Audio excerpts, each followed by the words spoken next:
Okay, so we're starting with Ministerial Act, Chapter 1. Continuing on again, take 3, whatever you want to call it.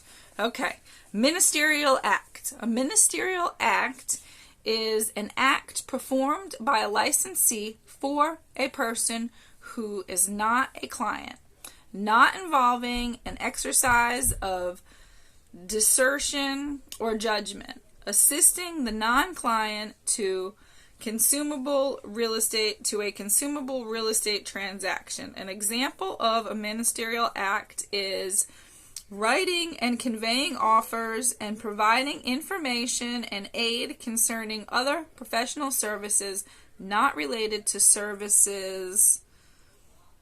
I can't really read my own writing, but not related to services one would usually perform for a client. Okay. Now we are moved on to our next vocabulary word or phrase, which is real estate brokerage firm. Okay? A real estate brokerage firm is a company owned and operated by a licensed real estate broker who represents buyers and sellers of real estate. Our next vocabulary word is substantive contact. Substantive contact is the point in any conversation where confidential information is shared or received. This is the point where you explain agency relationships with a consumer and give the paper to explain it to them. And at that point, they can decide if they want to become a client or a customer. Okay? Next term is team. A team is a group of real estate agents who work together and share commissions. I'm bored, guys. Okay.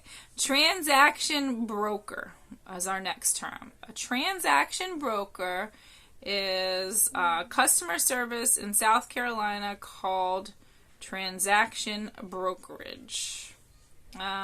This seems kind of weird. A real estate broker that provides customer service to a buyer, a seller, or both in a real estate transaction. Okay, the 5 types of brokerage relationships in South Carolina are seller agency, buyer agency, designated agency, disclosed dual agency, and transaction brokerage. Now we're moving on to the questions that are at the end of the chapter. There's Juju. Okay. When must a licensee, these are the questions, so I don't know, we'll pause for a minute and see if anybody can answer them and then go on to the answer, okay? When must a licensee provide a meaningful explanation of agency relationships to a buyer or seller? Okay, the answer is at the first practical opportunity at which substantive contact has been made. Okay. Mommy, do we still have that stamping egg thing? I don't know. I'm making a video. Okay. Because I already have the next question is, what term in South Carolina license law replaced the common law term principal? The answer is client. The term client replaced the common law term principal, but they're still used interchangeably. It's not like the word principal isn't used anymore. Okay, the next question is, in South Carolina, which duties of an agent or a principal continues after the agency relationship has been terminated? So the question is, in South Carolina, which duties of an agent to principal continues after the agency relationship has been terminated? It is 2 of the fiduciary duties, and they are confidentiality and accounting. Okay, next question. What is a common law third party called in South Carolina license law? The answer is customer. Next question.